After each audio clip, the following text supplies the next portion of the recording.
Recording going. So welcome officially to our workshop today, The Language of Research, Clarifying Academic Jargon. I'm so excited to have you all here today. I'm going to put in the chat the links to the materials that we're going to be using today. So that'll be a link to the slides, but you also a Jamboard that we're going to be using, a few activities that we're going to be doing. So take a look at those. I'll share those again throughout the workshop as well. Let me get back to the right slide here. Right. So for folks that don't know me, my name is Jane Hammonds. I'm an assistant professor in the University Libraries and the Teaching and Learning Engagement Librarian. And you can email me at hammonds.73@osu.edu. And I'm happy to talk more about anything that we talk about today or any of your questions related to information literacy or the libraries. Please go ahead and send me an email. We're going to be talking about today are terms and phrases that might contribute to student learning bottlenecks related to research or information literacy. And we're going to think about some strategies, activities, and resources that we can use to help clarify those key terms for students. We're going to jump in and think about, so what is the challenge of academic jargon? What are some of those terms that students might really struggle with? So to get us started for this, I have a quick activity. So I'll put the link in again for the chat, just so everyone can access this. So you should see a link there for an article. And what I'd like everyone to do is, if you feel comfortable, go ahead and go out, take a look at that article, and then let us know in the chat whether or not you think that is a scholarly article. And you can say yes, you can say no, you can, elaborate on your answer. If you're not sure, that's okay as well. But I'd just like to hear what folks think of whether or not you would consider this to be a scholarly article. So I'll give everyone a chance to go out and take a look at that article really quickly. If anyone has trouble accessing it, do please let me know. And then we'll just give everyone a chance, and those that feel comfortable can post their response to the chat.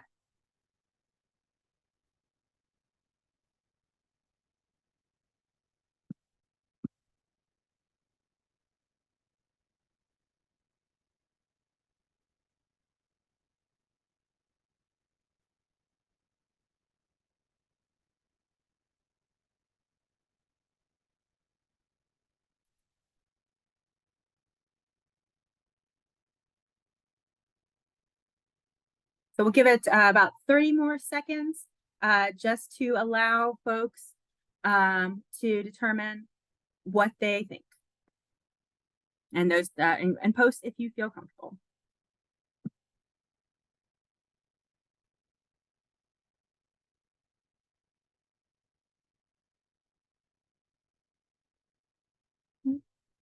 So as we are looking at some of the responses that are coming in, so Andrew says, "Eesh." So, maybe we have, oops, sorry, go back a little bit.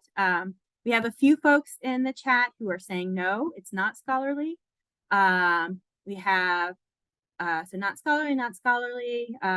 Rebecca says that it was an article written by scholars in the field for a trade publication. So it's not from a peer-reviewed journal. Jennifer says, no, not scholarly. Dr. Lenny says, yes, it's on a scholarly topic, and no, it would not fit the definition of a scholarly article in a research field, right? And then we have several folks in there that put comments around what it depends on what exactly is meant by scholarly, right? So Rocky has define scholarly, please, right? So it depends on the context of use, Liz says, right? So yeah, so you all are getting right to the sort of the key issue, right? So Jennifer shared CNRL News is a trade publication, and yeah, that is correct. And so, as Andrew points out, those that are librarians would know that publication and would know that that is is not a peer-reviewed journal for sure, absolutely. So, as the comments that were coming out, such as Rocky's comment is define scholarly, right? And that really gets at the key point. We use terms like scholarly a lot. And we expect that students will understand what we mean when we talk about scholarly sources, but it's not always clear, right? As some folks point out, no, this really wouldn't count in the strictest definition of scholarly articles, right? It was not a peer-reviewed article, which tends to be what we talk about when we talk about scholarly articles. But at the same time, I think if a student cited this in a paper, I would consider it in most cases to be an acceptable source. I cite editor reviewed articles in my own research. And so, it kind of depends. Is it a strict thing of it has to be peer reviewed to be considered scholarly, Or does it contribute to the conversation in some way? Is it appropriate to be cited in a research paper or research project? Is that what's considered to be scholarly? So it's not really exactly always clear, right? But an article on the findings of the course would be scholarly, yes, right? And so there are definitely versions, right? So one particular context, if someone is actually sharing their research findings, it could be scholarly, but if they're doing a description in some way, then it would not be considered, yes.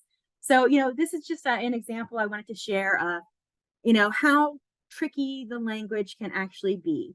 And, even a term that we use a lot like scholarly is not always clear exactly what we mean by this term and if students are really going to get what we mean by this term. Right. So basically that kind of gets at the key point of the workshop today is thinking about, how academic jargon can contribute to the learning bottlenecks that students might experience, thinking about research assignments and very broadly defining what research assignments might be, or research or inquiry-based assignments. So we use a lot of terms that students may have difficulty understanding. But because of our experience, because of our expertise, we may not recognize even that students are struggling with those terms. We've just become so used to using them, right? And so I really see clarifying the language that we use around research as a way to make our classrooms more equitable, right? To make sure that everyone is starting off on a more even footing. So we know that some students are going to come into our classrooms with a better understanding of what a scholarly source is, and other students are not. But if we can provide some clarification, provide some additional guidance around some of these terms, it can help create a more equitable learning environment. So there's been some research done looking at the challenges that students have in determining academic jargon. And this is basically from the library field for those that are non-librarians. This is some of the library literature that has looked into that issue. And so this study that was done by Schaub and colleagues, they had students define key terms related to research or information literacy. They also reviewed the syllabi of multiple courses from their institution and found that the terms that the students most had difficulty understanding were terms that were very commonly used in syllabi related to, or assignment instructions related to research or inquiry based assignments, right? So, this is concerning that we are using terms a lot that students really struggle with. Okay? This is a different study, but one of the things that they looked at is they had students, they showed students something, like they showed them a database and had them say, what is this? And students used a wide range of terms to define the same thing, describe the same thing. And those terms very rarely match with the terms that librarians or that researchers would use to match with that same thing. There was little agreement about what certain things were actually called among the students. And even terms like research itself, right, can have very significantly different meanings. So I'm a librarian. We have folks here that are librarians. When we talk about research, there's a particular type of research that we are always often talking about, the more information-based type of research. But other folks may be coming from different areas, different disciplines that do more experimental or empirical research. And so, even the definition of research, if we tell students they're going to be doing a research project, could have very different meanings depending on the context and also depending on the level, right? So what a research paper looks like at high school is going to be different than what a research paper looks like as a graduate student. So my supervisor often uses the term big R research and little r research as a way to kind of distinguish this. So like big R research being the like experimental or laboratory kind of research versus the sort of more library-based kind of research. And that's not like a formal term. That's just the way that we kind of sometimes refer to it in our department as a way to make that distinction. But I think it was just really interesting that, even this term itself is one that can be really challenging and confusing for students to understand. So I wanted to give us a chance to think about what other terms or phrases students might really struggle with. So in your experience, whether that's as a librarian, as a student, as an instructor, whatever your role might be, what are some of those terms that students might have trouble understanding? So we're going to do this as a Jamboard activity. So I'll put the link there in the chat one more time for the Jamboard. So folks can click on that link. You can go out and take a look at the Jamboard. I'm able to actually get out there. There we go. So for if anyone has not used the Jamboard before, the easiest way to post a response is to go over here on the left-hand side, click Sticky Note. That will allow you to post your response in there. And please go ahead and, what are the terms that students most struggle with? Cancel that. And I thought it might be interesting as these responses are shared. I'll share the link to this afterwards so that folks can have a reference to go back to and say, if you're thinking about some of the things we talked about today, here are some of the ones that there was, that we came together and thought about.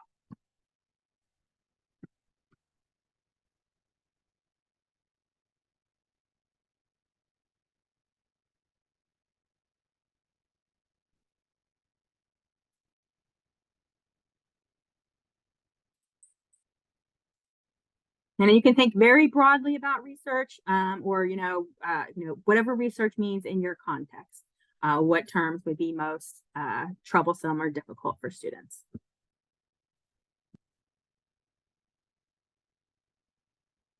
Right. So some of the responses that we see coming in, I see peer reviewed. I see article, article, database, abstract, primary, secondary, tertiary. Yep, absolutely. Peer reviewed again. Let's see, circulation, citation, references, reference, right. Boolean operators, primary, secondary source, scholarly, archives, credible. Yep, scholarly versus popular, citation, critique, evaluation, citation style, search strategy, authority. A couple of folks put authority or authoritative or credible, right? So we can see the terms kind of come in a lot of different areas. Some of the terms that students struggle with describe specific kind of tools that students might use, such as catalogs or databases. Some describe types of sources or types of information that we expect students to recognize, such as scholarly sources or journal articles.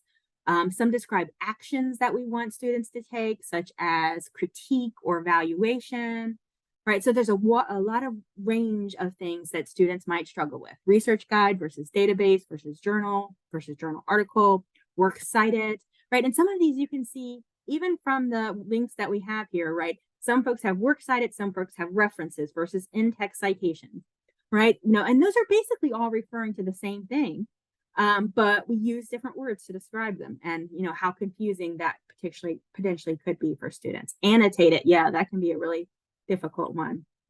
Yeah, so thank you all, so much for sharing these. These are great examples of some of the terms that students can find really challenging when it comes to research. So we'll go ahead and go back out to the presentation. So in the research that Shab and colleagues did, some of the terms that they found that were most difficult for students were included in a scholarly, source, peer review, database, journal, abstract, open app. And so many of those were ones that we saw on the same list that you all came up with as well. And I thought that this quote was really interesting, right? That really the terms that were most difficult for students were peer review, journal, source, and scholarly, right? And think about how often those terms are used in assignment descriptions, right? We talk about these kinds of terms all the time, but students were really struggling to understand those terms. And even if they were given a description, if it was defined as part of like the library instruction session, students still struggled to retain and understand what those terms actually meant.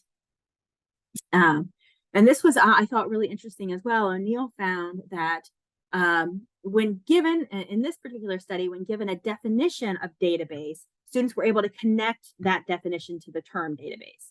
So if they saw the definition, they could say, okay, that's a database. But when they were asked to actually, point to a database, they couldn't, right? If what they were actually using was a database, they didn't connect that with the definition or with the term itself, right? So there was this disconnect between being able to actually describe something in theory, but actually recognizing what it was in practice. There was a disconnect for students. Right? And this was also really interesting, is that students tended to describe things based on the content rather than the container, right? So if they were looking at a library catalog, they said books, right? Which is obviously, books are what is in the catalog, many other things as well. But they didn't connect that to catalog or, database and journal articles. And I've seen this as well with students. I'll have sometimes had students say things like, an author writes a journal, right? And not like, no, they wrote the journal article. They don't get the connection between that journal articles are within a bigger thing like a journal, right? So that there's that disconnect there as well. So that was really interesting, thinking about the research, thinking about the struggles that students have defining and thinking about what some of these terms might mean. One thing that's been pointed out is that in many cases, some of these challenges might be because some of these terms have other meanings that students have been familiar with first. And so once they've learned those original meanings, we know how important prior knowledge is and how much it influences us. So once they've learned an original meaning of something, associated with something more specific can be really challenging. Or, as this one says, like understanding those terms within a particular context, right? Something that has one meaning in one context, but a very different meaning in another context, that can create a real challenge for students. So what's an example, if anyone would like to share in the chat, an example of a research term that may have a more everyday meaning, but also a more specific meaning when it comes to research? If anyone has any ideas for that, please go ahead and share those in the chat. Kate shared, yeah, the more we move to virtual content, the less the container will make any sense. Absolutely. Yeah, Janelle, that's a great example. I think reference has a lot of different meanings. Absolutely. Yeah. Other examples that folks can think of terms that have everyday meanings, but then more specific meanings when it comes to research. Journal, yes, absolutely, Andrew. Yes, hypothesize. Yes, absolutely, Alan. Mm-hmm. And so those are really great examples, right? There are certain things that, students are familiar with this word. The term source usually means where something originated, but in our field, sources are often inside something else. Yeah, that's a great point. Abstract. Yes, absolutely, Adrian. Authorize. Yeah. Yeah. So those are all wonderful examples, right? So yeah, here was a few that I had, journal, I think Andrew mentioned already. Literature, right, can have different meanings. Are you talking about novels, or are you talking about the scholarly literature in a particular field? Citation can have different meanings. Someone mentioned abstract just a second ago, right? Yes, research. Yes, absolutely, Christine, right? Do we mean library research, not a research study? Yes, right. So all of those are terms that students may encounter that can have multiple meanings, and it's not always clear how that they need to make that context shift and recognize what that means in this particular context. And another key point is that we often use similar but variations to describe the same thing. So this was one example of all the terms that you could think of to describe peer-reviewed journal articles or academic journal articles or scholarly journal articles. And in some cases, we might have more specific meanings when we're thinking about some of these terms, but often we use these kinds of terms fairly interchangeably. One person might say, find an academic journal article. One person might say a scholarly journal article, and they're generally referring to the same kind of source, right? But that distinction, that could be for a student seem like a very important distinction. And one of my colleagues actually did get a phone call from someone who said, we are supposed to find scholarly articles, but you only have academic articles, right? And so, really brought home this idea that that's not a connection that students are automatically going to make, that we're referring to the same thing when we use that kind of language. I don't know if there are any other terms that folks can think of. Those were the only ones that I could think of about peer review of scholarly articles, but there might be other ones out there as well. Yes, Sherry, you can't get your article from the internet. Yeah, that's a great example, right? You can't use online sources or internet sources. And how else are they supposed to find sources that are in a database? Yeah. Original research article. Yep, that's a great one as well, Adrian. Great example there. Yes, yeah, Dr. Linney as well. Original article. That's yeah. So we'll have to add that one to the list as well. So we have multiple variations. We have, and then when students find scholarly articles, then there are multiple variations of scholarly articles themselves, right? They might find a literature review or a systematic review. They might find qualitative research or quantitative research or all kinds of other different researches, right? So again, it just adds to that complexity in terms of language. Primary article. Yes, great example, Sherry. Absolutely. All right. Then, of course, there are disciplinary differences, right? And some folks had already mentioned, for example, students struggle with primary, secondary, right? And that's complicated, I think, even more by the fact that those terms can have different meanings in different disciplines, right? What is a primary source in history? What is a primary article in chemistry, right? Those can have different meanings in the sense that on the one hand, they're referring to the same kind of like original source, but they look very different thinking about a primary source as like a letter versus a primary source versus as an original research article, right? So literature, of course, can have different meanings in different disciplines. I didn't know if there are other ones that folks could think about that had different disciplinary meanings as well. But again, the key point is thinking about that, this is really complicated. It's really complicated. So expecting that students are automatically going to understand what we mean when we think about these kinds of things, right? We need to provide some clarification and some help so that we are really being transparent with our expectations. Search engine versus database. Yeah, that's a great one as well. Evidence-based. Yeah, you guys have such great examples. Wonderful. I also wanted to highlight really quickly the verbs that we use can often be confusing to students as well. So when we describe what we want them to do we want them to analyze or imply or compare, critique, right? We may use those terms and have a very clear understanding of what it means for us that they are going to analyze and what it means for us that they're going to interpret versus explain versus synthesize, but those distinctions may not be clear to our students. So I'm not going to do this again, but folks that were in the workshop we did a couple weeks ago, we did this as an activity, and I thought it would be interesting to just bring it back really quickly because so in this activity, right, I gave everyone, here are the 4 terms, here are the definitions, connect them to the right definition. And we had some agreement, but then folks started putting responses in. Well, I think that, B should be 3, but maybe it could also be 4 as well. And I think that D is 1, but I think it could also be 3 as well. So even amongst our group, when we did this, folks remember, there started to be a little bit of confusion that was creeping in, that we weren't always exactly sure, that we recognized that some of these terms could be used in different ways, depending on what the instructor was actually intending. So I wanted to raise the issue of verbs as well to make sure to keep that in mind. So I'll pause there. So we're about halfway through. The second half of the workshop is going to be on activities and strategies and resources. But I want to pause here to see if there are any questions or comments that folks would like to share. Any of the terms that we discussed that were surprising to you? Any other examples that you would like to share of troublesome language? I'll share an example. I actually meant to include this. One of the instructors that I worked with previously had sent me an email talking about students who lost credit because they didn't provide any citations.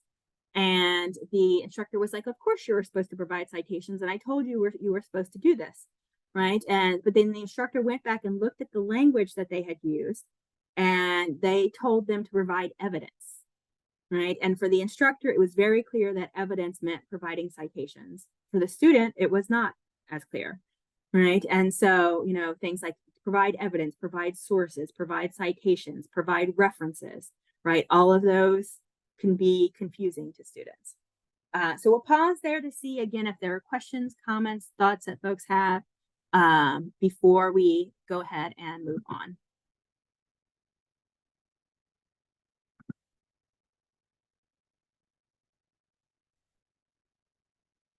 So the verbs, that is so true. When we are encouraged to use blooms, it makes things very opaque for students. Yes, the verbs can be really, really challenging. Lisa shared, I find acronyms to be very troublesome. They're insider language, and sometimes I don't even understand within the community that I'm a part of. And that is so true, right? We, at Ohio State, such a huge organization. I know this is true at everywhere else, but constantly at Ohio State, people are throwing around all of these acronyms. I'm like, I have no idea what you're talking about, right? There's so many organizations and so many units and so many departments and so many centers.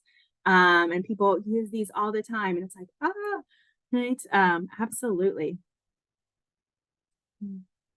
The fact that libraries use different platforms with different organizational structures. Karen, yes, what constitutes a peer-reviewed article? Yeah. Rocky shared, I'm with the student. Evidence does not equal citations. And yet the instructor actually, emailed that student back and said, and apologized and said, I was not clear. And emailed actually the entire class. So that was a really great point. And, it was really helpful that the student brought up this issue. Like, your expectations were not clear to me. Yeah, what counts as citation varies between genres of writing. Popular scholarly, yes, Rebecca, that's a great example, right? So we know, like in a news article or a blog post or something like that, just creating a link out to a source, generally counts as citation versus providing a full reference at the end, right? In more scholarly writing. Yep, absolutely.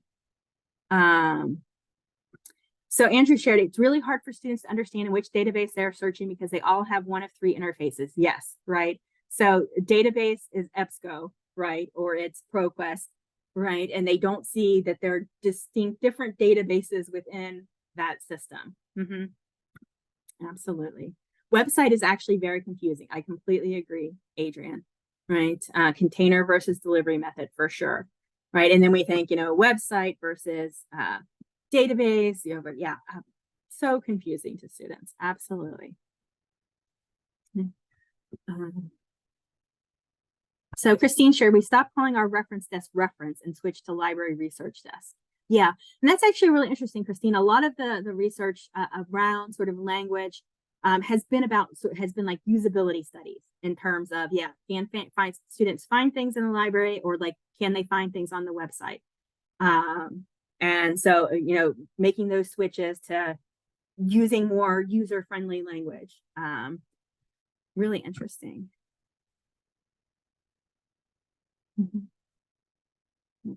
Great.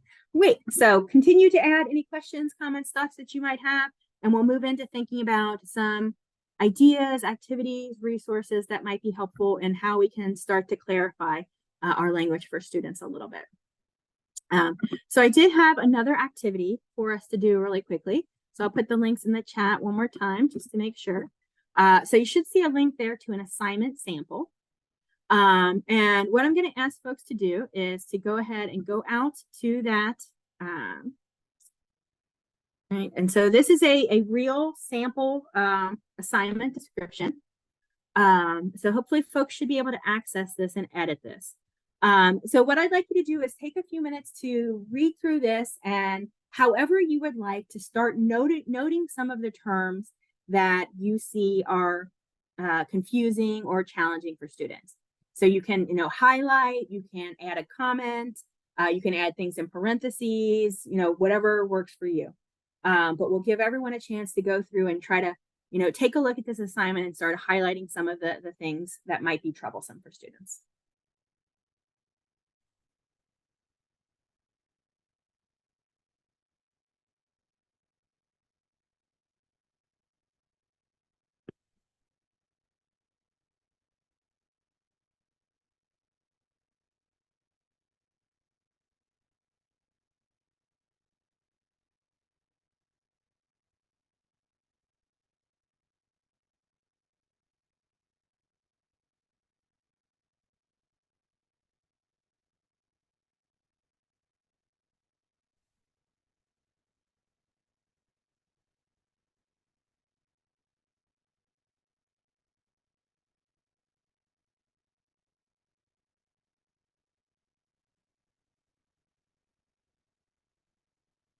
Nice.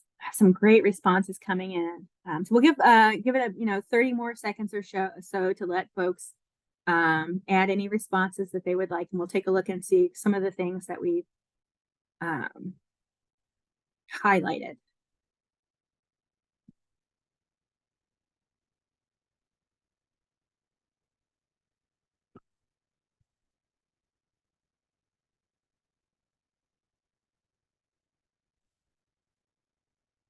All right. So we've got some great comments, and folks have highlighted some really important things of challenging language that we see. Right. So we see research paper, right? So we've talked about, what a research paper looks like and means can be very different in very different contexts. So students might need a little bit more guidance around that. Um, Terms that are relevant to the course itself, such as identity, class. Obviously, that is a term that can have multiple meanings. Um, so author versus playwright. Yeah, so that's an interesting one. It's an issue, a problem, a topic. Yeah. What time frame? So folks highlighted in terms of books. So 1 to 2 books, biographical, scholarly, but then etc. So what does that mean? What does that mean? Someone noted, or does that mean any book? Right. Research sources again as highlighted, scholarly articles as highlighted, as challenging, reviews. Yep. And so words like effective, what does effective mean? That can be really challenging. What does it mean to actually make an argument? Yep, absolutely. Quotations, paraphrase, right? MLA guidelines. MLA, I think, is something, an APA. We sometimes use those and automatically assume that students by this point understand what they are. And many students will, but many students might not. Absolutely. Grading rubric, that's a great one. Research proposal, absolutely. Preliminary bibliography, research questions, working thesis, bibliography, sources, right? And then some folks highlighted peer review and peer reviewer or peer critique. And keeping in mind, peer review is one of those that students really struggle with, and that's one of those that has multiple meanings as well, right? They do peer review in their classes with their peers, and then peer review journal articles. And of course, on the one hand, it means the same thing, like being reviewed by your peers, but it's very different as well, right? So we know that if a student thinks about peer review in the context of the work, the feedback that I'm giving to my student in the class, they might not make the leap to what a peer-reviewed journal article actually is. I assume that is the LMS. Yes, absolutely. Carmen Canvas is the name of our LMS. All of our resources are branded Carmen. Carmen Canvas, Carmen Zoom, Carmen Ohio is like the alma mater song. So everything is branded Carmen at Ohio State. So reflection paper, critical suggestions, academic journals made by your readers. Yes. Who is the audience for this? So folks, you highlighted so many really important things that could really trip students up. What is a research paper? What is a research source? What types of sources are students actually supposed to use? Right? What are they supposed to actually do with those sources? Right? All of these are great areas, things where students may need sort of additional guidance and context. So thank you all for taking a look at that activity. We'll try to go ahead and go back to our presentation if we can find it. But will let me to move things around a second.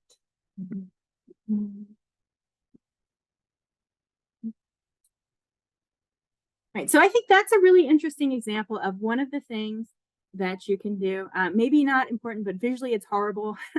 Yeah, even just the way the assignment instructions are laid out can be create confusion or challenging. Kim shared this would be a great activity to have students do when introducing assignments. That is a wonderful idea, Kim. I'm actually gonna talk about that. But yeah, I agree. Great activity that students can do where you can get some feedback from students about what they are struggling with, what they don't understand. Absolutely. Right. And again, I think this is a great activity that you could do with your own assignments as well. So, taking a look at those assignments and going through and, being very, very critical of your own language. What are the words that I am using? What are the verbs that I am using? Is everything that I'm saying actually aligning with the goals of the assignment? And maybe writing out short descriptions of key terms yourself that you could include, for example, in parentheses in the assignment instructions, so that you're giving just a little short phrase that helps students get a little bit more context related to that. And that can also help you to determine yourself, right? I say analyze here. Is this really the verb that I wanted to use? or maybe I meant investigate, or maybe I meant interpret. So thinking through that yourself and going through your own assignment and pointing out some of those issues, I think could be really helpful. I've given some resources here with different sort of verbs that have descriptions of different verbs and action words that could be really helpful if you're thinking about, am I really using the term that I want to be using here? So I just shared those as some resources for folks.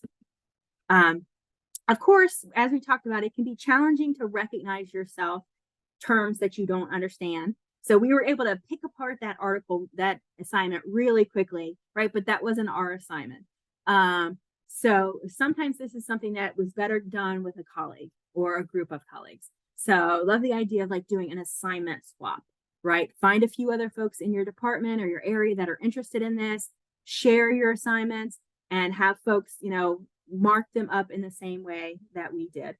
And that can be, it can be challenging. We once we write our assignments, we put a lot of effort into it. Having criticism of things could sometimes potentially, cause us some negative feelings. But I think that it is helpful to recognize that we may be using terms that may be confusing to students, and we just don't see it because we've become so familiar to that term. So especially if you were doing this with colleagues from a different discipline, I think that can be really helpful as well, because that can really help catch some of those things that disciplinary knowledge is kicked in and it's just become something that we understand. But someone outside of our discipline might be able to point out those things a little bit easier. So I think, doing some kind of assignment swap with folks either in your discipline or outside of your discipline could be really helpful activity. I think this could also be something that you could do in thinking about either course or program level sort of guidelines around terminology. One thing that you could do is post a glossary of key terms in your course. I'm actually working with a group right now. We're developing a course for COAM on plagiarism and academic misconduct. And, obviously talking about those terms, there can be a lot of jargon there. So we're developing a glossary that we'll be able to link to when any of those words come up. They'll link out to that glossary, and that way students will have that sort of direct connection there if they need that. Keeping in mind, of course, that glossary itself is probably a term that a lot of students may not be really familiar with. But I think this could also be really interesting in thinking about, if you're in the position where you feel comfortable making suggestions at the program level in your program, having colleagues get together and taking a look at some of the syllabi, taking a look at some of the assignments. What terms are we using across the department or across the program to talk about these kinds of things? And is there any sort of clarification that we can provide some language that folks can use in their syllabus so that students maybe get some consistency across courses in the program? I don't know of anyone who has done this, but I do think it would be interesting. This could potentially be something where you could invite your subject librarian to be part of this as well and give some feedback there. But if this is something that you think of as a challenge or a problem in your program, and it would be something that you would feel comfortable recommending to your colleagues, I think I would be really interested to hear about it and hear any results. For the librarians out there, you could potentially develop a glossary of terms that you could share across campus to help sort of encourage more standardized use of terms like scholarly or peer-reviewed. And there are tons of libraries that have already done this and other organizations that have done this. So I shared a ton of examples of different glossaries of research terms and library related terms. So you would not have to start this from scratch if you've not done this before. But, could be, something that could be helpful as a resource that you could share with folks. Time to make sure how we're doing. One of the things that I really like about Canvas and sort of the LMS systems, as they've developed that allow options for linking really quickly is using those linking options to link students out to more information on particular terms. So if you have your assignment written out in Canvas, highlight that key term, there's a link and it takes them out to a video on that term, or it takes them out to a definition or a description on that term. And so students that need that, they can use it. Students that don't, then they don't have to use that, but it's something that's there. It's a resource that's available for students. It's something that's, really easy to do if you're using Canvas or whatever your LMS that allows you, if it allows you to make those kinds of links. And I just wanted to share a little tip. So I've mentioned the instructor resources at University Library site before. But that's a great site where it has readings and videos on some of these key concepts like peer review, that you could, easily have that material ready to go and kind of link that out. And we've also talked in the past, we have a lot of Carmen modules as well, which are basically often one-page resources that describe certain processes. And you could link out to that module, and students would have that information available. And I'll share those links with everyone in the follow-up email if you're interested in using those. But, taking advantage of those options to just give those students that might need a little bit more information, if they want to go out and find that information. So this is a quick little activity. And I just wanted to have us really quickly go through this one. So just imagine that you're in a course, and in this course, you're going to be expected to complete a literature review. So based on your experience, which of these definitions most accurately captures the purpose of a literature review? A, locate and provide brief descriptions of novels related to the research question. B, provide summary of key journal articles and books related to the research question. C, identify and synthesize relevant research findings related to the research question. Or D, I'm not familiar with the term literature review. So if anyone wanted to post their response there to what they see as most accurately capturing the purpose of a literature review, feel free to share.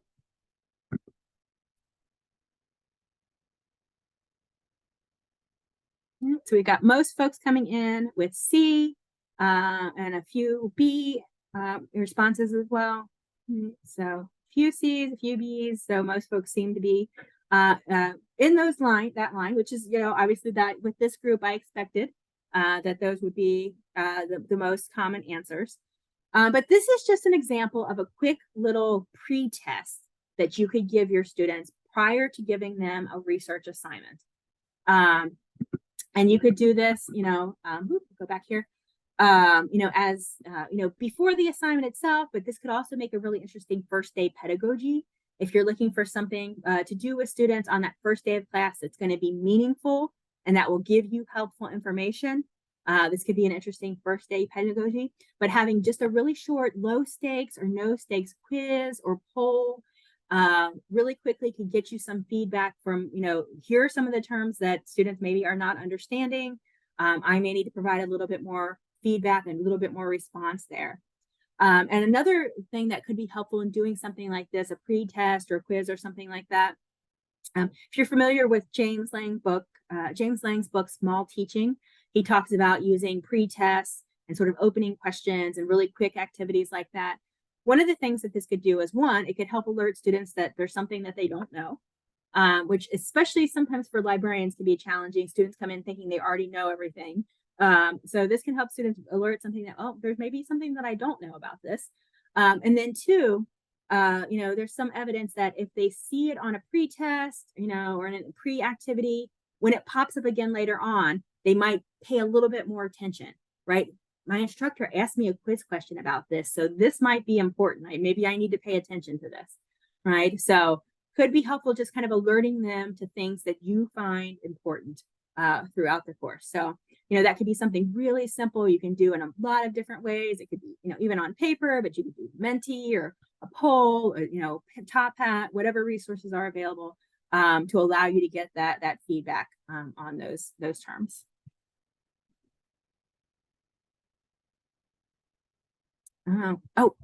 That's interesting, Kate. I don't have I'm not going to go out there right now, but I'm interested to see what that response is. So this goes back to a comment I think someone made, Kim, I think made after we did that earlier activity on interpreting a research assignment. This is one of the activities that we do a lot. We call it sometimes parsing a research assignment or interpreting a research assignment. It's where we give the students the instructions and then we have them either, like we did, actually go through and break up that assignment and do things like highlighting.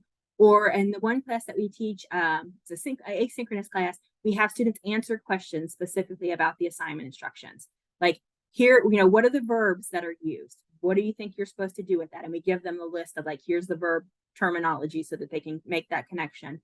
What are the expectations for the assignment? And they have to go through and actually answer questions about the assignment and share their response.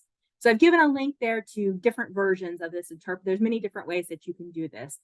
but taking that time, at the beginning of a class when you're giving a research assignment, and you can come back to this multiple times, but having students tell you what they think they're supposed to be doing, and have them tell you the things that they are uncertain about. And, so it allows you that opportunity to hear from students, to give feedback as needed, provide additional instruction or modeling that might be needed for students. So I think that's a really, really great activity. So here's some just resources that I want to share on interpreting a research assignment activities in case those would be helpful. Just a few other quick assignments that I wanted to share. So one of the things that was mentioned earlier with the research is that even when they were given the description of terms like scholarly or peer-reviewed, students struggled to retain that. So one thing that you might want to think about doing instead is doing some sort of collaborative definition building activity, where students have to develop the definitions themselves, right? So using guidance, right, and providing feedback, providing clarification, but have the students in the class work together to develop the definitions of the key terms in the assignment. So we're going to do a literature review this semester. Here's a definition written by students of what a literature review is, right? And then you could bring those definitions together in a shared document or a Canvas page or some type of shared resource, and then link that in the assignment so that students can always go back to that. And that is, definitions in their own word that they wrote that have been improved by you so that you know that they're accurate. But, I think that if students are the ones developing the definitions themselves, perhaps they might make that connection a little bit more and might retain that meaning a little bit more. And then I think the last activity that I had, this goes back to the issue that we talked about of students, the theory versus practice connection, right? So this could be one where, you give students a list of the terms, you give students a list of the definitions, but then they actually have to go out and find an example. And they have to link an example or, provide in some way, maybe a picture of the example, however it works, whatever type of thing it is that you're looking at. But maybe if abstract is the term that they are having trouble with, they have to go out and find an example of an abstract in an article and actually create a link to that. So again, that you're taking that step and you're not just telling them what the terms mean, but you're giving them a little practice actually applying that so that they can recognize those in practice. So those are the examples of activities and resources that I had that I thought might be relevant. So I will pause here. We have about 5 minutes left to share reflection, discussion. So any questions that you have, any ideas, any activities that you've used, we'd love to hear those. If you have any questions, Kate, if you wanted to share more about Bard's definition, I'd love to hear about that while we are waiting.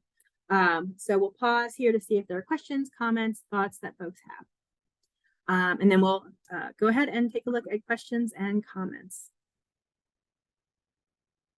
Thank you all. Wonderful, thank you, Rebecca. Excellent.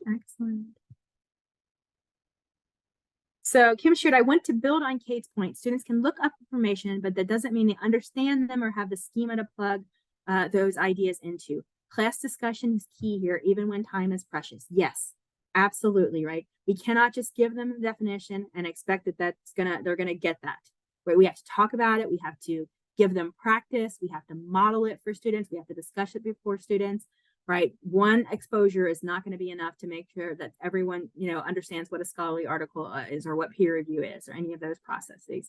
Right? Yeah, absolutely.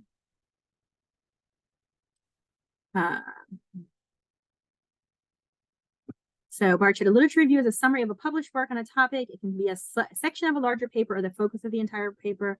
Literature reviews provide an overview of current knowledge and help identify relevant theories, methods, gaps in existing research. That seems like a fairly good definition to me. Thank you all. Thank you so much. Yeah. Hence finding examples and discussing them. Yeah, and that's actually, that's a really great point, and I'm glad that you brought that up. So if we think about, ways that we can incorporate AI into our classes, doing things like having it create the definitions or descriptions of terms, and then having students review those and think about those. Is that accurate or not? I think that's a really valid and relevant use of an AI tool in class. Right? Yeah. Here, and should this is also helpful in developing education for the workforce and research. Synthesis is key for lit review. Absolutely, Crystal. Yeah. Thank you. Yeah, I don't know where Lucky was today. Yeah. He for those folks that haven't been to one of my workshops before, Lucky's my cat. He normally jumps in, so it's surprising that he was not here today. He had 2 meetings earlier, so that may be why. So I'm going to go ahead and stop sharing, but I will stick around for a couple more minutes in case there are additional questions or comments. Thank you all. Yes, thank you so much. I hope everyone has a wonderful day.